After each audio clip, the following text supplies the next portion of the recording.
بسم اللہ الرحمن الرحیم۔ السلام علیکم۔ حضرت ادریس علیہ السلام ایک دن اپنے کام سے فارغ ہو کر بیٹھے تھے کہ حضرت اسرائیل علیہ السلام آدمی کی صورت میں مہمان کے طور پر رات کو حضرت ادریس علیہ السلام کے دروازے پر آ پہنچے۔ حضرت ادریس علیہ السلام صائم حاضر تھے۔ جب شام ہوتی افطار کے وقت آپ کا کھانا بھیج سے آتا، کھانا کھا لیتے اور باقی بچا ہوا کھانا واپس چلا جاتا۔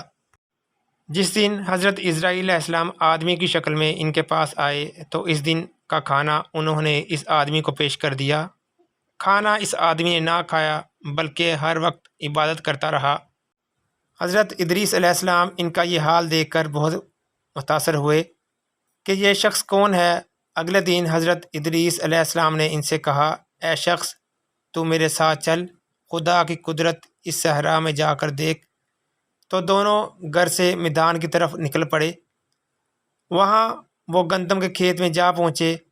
حضرت اسرائیل علیہ السلام جو کہ آدمی کی شکل میں تھے کہا کہ چلو چند گوشے گندم کے لے کر دونوں کھاتے ہیں۔ حضرت ادریس علیہ السلام یہ سن کر حیران ہو گئے اور کہنے لگے کہ رات کا تو آپ نے کوئی کھانا نہیں کھایا اور اب یہ کھانے کا کہہ رہے ہو۔ یہ کہہ کر دونوں دوسرے باغ میں چلے گئے۔ وہاں انگوروں کو دیکھ کر حضرت اسرائیل علیہ السلام نے کھانے کا کہا تو حضرت ادریس علیہ السلام نے فوراً جواب دیا کہ غیر کی ملکیت سے بغیر پوچھے کھانا حرام ہے۔ پھر اس کے بعد جاتے جاتے حضرت اسرائیل علیہ السلام نے ایک بکری دیکھی اور اسے کھانے کا ارادہ کیا تو حضرت ادریس علیہ السلام نے پھر جواب دیا کہ کسی بیگانے کی بکری کو ذبح کر کے کھانا ٹھیک نہیں ہے۔ اس طرح 3 روز تک یہ دونوں آپس میں گفتگو کرتے رہے۔ جب حضرت ادریس علیہ السلام کو یہ لگنے لگا کہ یہ آدم کی اولاد سے نہیں ہے تو کہنے لگے، اے شخص، تو کون ہے؟ اپنے آپ کو ظاہر کر۔ اس کے بعد اس آدمی نے کہا کہ میں اسرائیل علیہ السلام ہوں۔ حضرت ادریس علیہ السلام نے فرمایا کہ کیا تم سب جانداروں کی جان قبض کرتے ہو؟ تو انہوں نے جواب دیا، ہاں۔ حضرت ادریس علیہ السلام نے کہا کہ شاید تم میری جان قبض کرنے آئے ہو۔ انہوں نے کہا، نہیں، میں تو تمہارے ساتھ خوش طبعی کرنے آیا ہوں۔ میں چاہتا ہوں کہ تمہارے ساتھ رشتہ برادری قائم کروں۔ حضرت ادریس علیہ السلام نے فرمایا کہ میں تیرے ساتھ رشتہ داری قائم کروں گا، آپ مجھ کو روح قبض کرنے کی کراہٹ سکھا دیں تاکہ مجھے زیادہ خوف اور عبرت حاصل ہو، تاکہ میں اپنے خدا کی زیادہ سے زیادہ عبادت کروں۔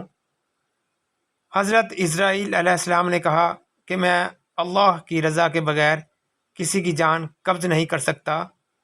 حضرت ادریس علیہ السلام نے اللہ تعالیٰ کی بارگاہ میں دعا کی تو اللہ تعالیٰ کے حکم سے ان کی جان قبض کر لی گئی۔ حضرت اسرائیل علیہ السلام نے حضرت ادریس علیہ السلام سے پوچھا کہ جان کنی کی تلخی کیسی تھی؟ تو ادریس علیہ السلام نے فرمایا کہ جیسے کسی زندہ جانور کی کھال سر سے پاؤں تک ادھیڑی جاتی ہو۔ تو اس پر حضرت اسرائیل علیہ السلام نے کہا کہ اے بھائی، قسم ہے اللہ تعالیٰ کی، جیسا میں نے تیرے ساتھ احسان کیا ہے ایسا میں نے کسی کے ساتھ نہیں کیا۔ حضرت ادریس علیہ السلام نے کہا، بھائی، مجھے دوزخ کے دروازے تک لے چل تاکہ میں اس کو دیکھ کر خوف الہی زیادہ محسوس کروں اور میں زیادہ عبادت اور بندگی کروں۔ تب اسرائیل علیہ السلام نے اللہ کے حکم سے ان کو دوزخ کے ساتھ طبق دکھائے۔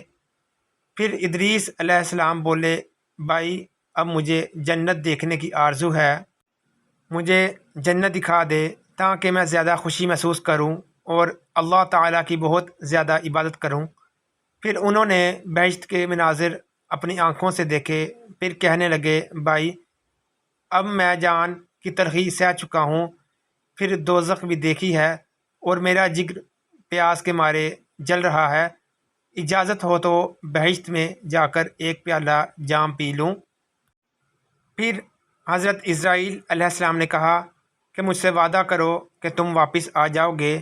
تو انہوں نے واپس آنے کا وعدہ کیا اور اللہ تعالیٰ کے حکم سے اپنے جوتے درخت طوبہ کے نیچے چھوڑ کر بہشت میں داخل ہو گئے۔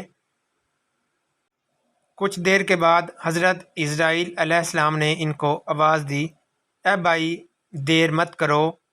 تو جواب میں حضرت ادریس علیہ السلام نے کہا کہ ہر نفس کو موت کا مزہ چکھنا ہے، اب تو میں جان کنی کا مزہ چکھ چکا ہوں اور میں نے دوزخ بھی دیکھ لی ہے، اب میں ہرگز واپس نہیں آؤں گا۔ آواز آئی، اے اسرائیل، ادریس کو چھوڑ کر چلا جا، میں نے اس کی تقدیر میں یہی لکھا ہے۔ حضرت ادریس علیہ السلام موت کا مزہ چکھ کر دوزخ کو بھی دیکھ کر جنت میں جا رہے تھے۔ تب حضرت اسرائیل علیہ السلام بولے، ہر نبی پر بہشت حرام ہے جب تک بہشت میں حضرت محمد صلی اللہ علیہ وآلہ وسلم داخل نہ ہوں۔ پھر آواز آئی، اسرائیل، میں بہشت کو دریغ نہیں رکھتا، لیکن اول بہشت میں محمد صلی اللہ علیہ وآلہ وسلم داخل ہوں گے اور آپ صلی اللہ علیہ وآلہ وسلم کے بعد ان کی امت۔ سبحان اللہ۔